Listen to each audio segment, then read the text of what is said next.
Assalamualaikum warahmatullahi wabarakatuh. Perkenalkan, kami dari kelompok IPA. Dengan nama saya Muhammad Fathullah Hekal dan di sini ada teman saya Dimas.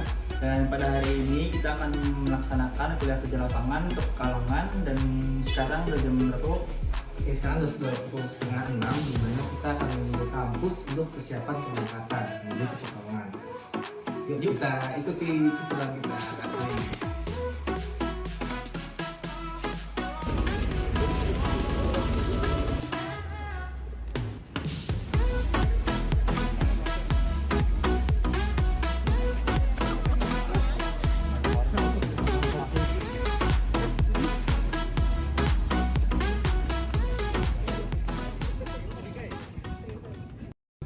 Ya oke, kami dari Oceanografi Undip 2019 yang mana pada kesempatan kali ini sedang melaksanakan kerja kuliah lapangan yang berlokasi di Tanggul Raksasa Pekalongan, yang tentunya pada kesempatan kali ini untuk kelompok kami sendiri mengangkat tema bagaimana kondisi dari banjir rob yang terjadi di Tanggul Raksasa Pekalongan ini, yang tentunya kami melakukan observasi berdasarkan bagaimana ketinggian muka air laut berdasarkan lokasi-lokasi titik plot stasiun yang menggambarkan bagaimana ketinggiannya, dan tentunya diharapkan observasi ini dapat sesuai dengan bagaimana kondisi pasang surut itu terjadi pada siang hari ini.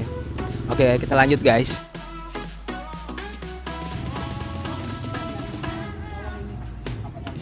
Baik, di sini saya akan beritahukan bahwa hasil dari pengukuran yang telah kami lakukan itu dengan tanggul itu mempunyai ketinggian 100 dengan ketinggian air itu antara 75 sampai 95. Dan juga dari pengukuran rumah yang kami lakukan tadi itu dari yang kita lakukan itu ketinggian airnya mencapai 47, karena ketinggiannya berbeda-beda karena emang kedalamannya juga berbeda-beda, juga mengaruhi dari ketinggian dari pasut itu. Terima kasih. Tempatnya tanggul. Iya. Dulu sebelum dibentuk tanggul banjirnya sering Sering masuk terus. setiap hari. Iya, setiap hari. Kalau tak sore kan, kalau nggak pagi sore datangnya air. Kalau nggak sore pagi. Pernah kalau saudara Ya? paling tinggi. Paling tinggi ya kemarin waktu itu bulan puasa depan itu segini di dalam rumah saya. Di sini Ya, rumah saya itu. Oh, ini. Ya itu yang nggak leponan itu, bengkel itu. berarti kayak sering diurut gitu maksudnya. Sering itu saya baru kemarin kan segini ya. Nah, kemarin waktu itu kan melebar airnya mendingan kata turun. Ini segini. Ini penuh sering, ini penuh air. Nggak kelihatan rumah, air semua. Iya, itu kan itu. Kalau nanti kan kalau kayak gini dia nanti sore itu dari atas dia ke jalan. Nanti kan ini apa? Kolam-kolam penuh masuk ke rumah.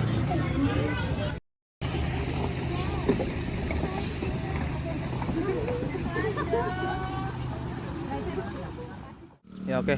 Jadi ini merupakan bagaimana bukti dari kondisi di sekitar dari Tanggul Raksasa Pekalongan, yang bisa kita lihat bahwa memang kenaikan dari air laut didapati menuju ke jalan-jalan, dan tentunya jika dalam kondisi terburuknya akan dapat menghambat bagaimana prasarana untuk melintasi daerah sekitar tanggul ini, dan tentunya kita harap ini akan mendapat penanganan lebih lanjut. Oke, mari kita lihat bagaimana kondisi di tempat yang lain. Lagi, dan pada saat ini bisa kita lihat bahwa tanggul-tanggul pada saat ini sebagian besar sudah mulai rusak dikarenakan oleh hantaman gelombang yang cukup besar. Bisa dilihat. Ya, oke, jadi di sebelah kita ini tanggul-tanggul yang baru dibangun sejak tahun 2019 hingga 2020, yang tentunya menjadi harapan bagi warga sekitar pesisir untuk tentunya menanggulangi bagaimana derasnya arus laut dari perairan. Dan kalau berdasarkan penyataan warga sekitar, yang dimana tanpa adanya tanggul ini memang sering sekali terjadi bencana dari banjir rob itu sendiri, yang dapat dikatakan bisa mencapai ketinggian hingga paha atau perut orang dewasa, di atas paha orang dewasa, yang bahkan banjir rob tersebut dikatakan juga bahwa memasuki hingga daerah stasiun Pekalongan. Namun tentunya tanggul laut ini menjadi suatu harapan bagi warga sekitar pesisir.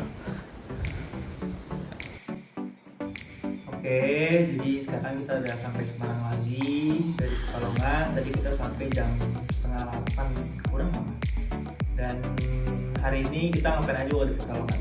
Ya tentunya kami sudah melakukan beberapa observasi di berbagai tempat di Pekalongan yang mana terdiri dari Tanggul Pekalongan, lalu juga ada Ipal dari Kampung Batik, yang kami juga mendapatkan beberapa insight dari warga sekitar mengenai kondisi terkini dari bagaimana dinamika di Pekalongan tersebut. Yang tentunya kami harapkan apa yang dilakukan hari ini akan bermanfaat bagi kami juga bagi warga sekitar. Jadi gitu aja kegiatan kita pada hari ini. Mohon maaf bila ada kesalahan dari kami atau dari teman-teman yang lain. Ya, terima kasih sudah mengikuti kita pada hari ini. Assalamualaikum warahmatullahi wabarakatuh.